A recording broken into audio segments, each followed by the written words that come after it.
Hello everyone, আসসালামু আলাইকুম। আশা করি আপনারা সবাই অনেক ভালো আছেন। আজকে আমার শরীরটা একটু ভালো লাগছে আলহামদুলিল্লাহ। তো এই ভিডিওটা হচ্ছে পরশুদিনের, আপনাদের সাথে শেয়ার করছি এখন। আমার আরাস বাবা গতকাল রাতে ৩ বার বমি করেছে। তার আগে পরশুদিন রাতে বলছিল ওর কানে ব্যথা করতেছে, রাত্র ৫টার সময় উঠে। আবার ওর জ্বরও চলছে।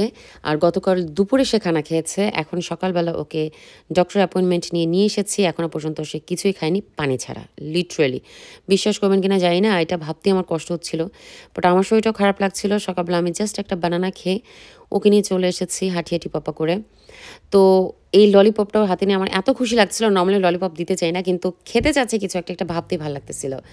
জিপি বললেও ওর কোনো প্রকার কোনো কিছু হয়নি, কানেও তেমন বেশি ইনফেকশন নেই, একটু রেড হয়ে গেছে। ওকে দিল ইয়ার স্প্রে, আর এই মানের ছিল একটা প্রেসক্রাইবড নেজাল স্প্রে, যেটা আমাদের রেগুলার ইউজ করতে হয় রাতে ঘুমানোর সময়। সেটা নিলাম, আইবুপ্রোফেন নিলাম, আবারও 2টো ক্যালপল অলরেডি শেষ হয়ে গেছে। এনিওয়েজ, খুব খারাপ লাগছে নিজের আমার, তারপরে হিম্মত করে আমি চলছি। রান্নাবান্না আমি জাস্ট চিকেনটা ভিজিয়ে রেখেছি, কিন্তু ভাবলাম যে না, আমি আমার ছোটো ছেলেটার সাথে একটু বসে যাই। দুপুরে খাওয়ানোর জন্য ওদেরকে আজকে পরোটা ডিমই করে খাইয়ে দেবো আরিশ আর ইমানকে স্কুল থেকে আসার পর।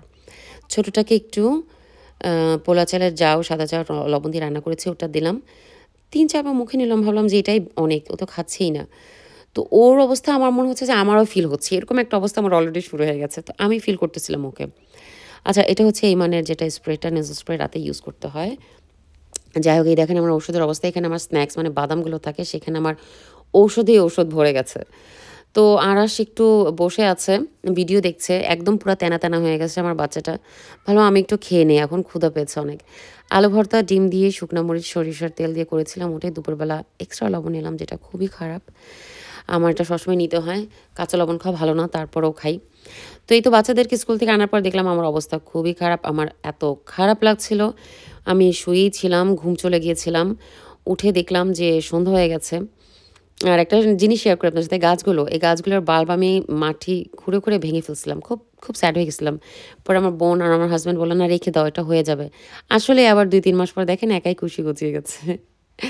খারাপ সময় ভালো একটা জিনিস দেখলে ভালো লাগে, ঠিক না? আমার মেয়ে আসবে, আমার জন্য 7 আপ নিয়ে আসছে, বলে তোমার খারাপ লাগতেছে, এটা খাওয়া ভালো লাগবে। আমার বমি বমি ফিল হচ্ছে বেসিকলি, আর কিছু খেতে ইচ্ছে হচ্ছে না। ওই ভাতটা খাওয়ার পর মনে হচ্ছে আমি এখনই বমি করে ফেলে দিব, বাট এখনও পর্যন্ত করিনি। যাই হোক, ওই পোলার চালটা ধুয়ে পানি রেখে দিয়েছিলাম, ভাবলাম নর্মাল চালেরই পানি দিই, আজকে একটু পোলার চালের পানি এদেরকে দিই। সপ্তাহখানেকের উপর হয়ে গেছে, আর এখন অনেক রৌদ্র উঠছে, তো গাছগুলো দেখলাম একটু কেমন মরা মরা হয়ে গেছে। আর এখানে হচ্ছে খাওয়া, আমার পাশে বাসার একটা ফ্ল্যাট, ওদের এটা টেক অ্যাওয়ে আছে জাপানিজ, ওদের কাছে আমি কথা বলতে বলতে একদিন কথা হয়েছিল, তো ওরা আজকে নিয়ে এসেছে আরিশের জন্য। একটা প্রনের ছিল, একটা ছিল চিকেনের, ইট ওয়াজ রিয়েলি নাইস। সুশির কথা হয়েছিল, কিন্তু এটা পুরো বক্স, বিশাল বড় ডাব্বা ছিল। রাইস দিয়ে, স্টিকি রাইস দিয়ে, চিকেন, সুইটকর্ন, গাজর, বিনস। আরিশ খুব পছন্দ করেছে, ওর বাবা খুব পছন্দ করেছে। তো আমি ভাবলাম আমি একটু চিকেন পেঁপে দিয়ে রান্না করি, অনেকদিন রান্না করা হয় না, বাচ্চারাও খাবে নি, আমিও খাবো নি। কিন্তু আমার এটা খুবই পছন্দের একটা জিনিস হওয়া সত্ত্বেও রান্না করতে গিয়ে ভালো লাগছিল না। যাই হোক, এটা রেসিপি আর কি শেয়ার করবো, দেখিয়ে দিলাম। হলুদ, মরিচ, জিরা, ধনিয়া, গরম মশলা, আদা রসুনের পেস্ট, লবণ দিয়ে সব গরম মশলা আস্ত দিয়ে করেছিলাম, যেভাবে করে সবাই আর কি। কিন্তু এটার গন্ধ আমার কাছে, মানে চিকেনের গন্ধ সব কিছু মিলে আমার অস্থির অস্থির লাগতেছে। আমি বলছি, না আমি আর খাবো না।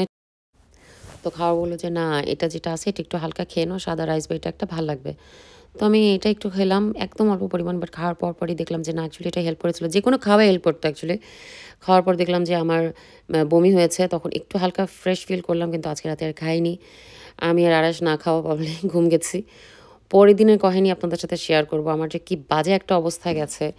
যাই হোক, অনেকেই আমার লাস্ট স্ট্যাটাসে দোয়া করেছেন, ভালো মন্দ বলেছেন, থ্যাংক ইউ সো মাচ। আপনাদের সাথে পরবর্তী ভিডিও নিয়ে আসবো, ভিডিও অনেকগুলো জমে গেছে। জাস্ট একটাই কথা বলবো, আমাদেরকে দোয়াতে মনে রাখবেন। শরীর খারাপ থাকলে আসলে কোনো কিছু ভালো লাগে না। আর আশেপাশের মন্দ মানুষজনদের তো মন্দ টাইম দেওয়ার তো আর শেষ নেই। সবার জন্যই দোয়া করি, সবাই ভালো থাকবেন, সুস্থ থাকবেন।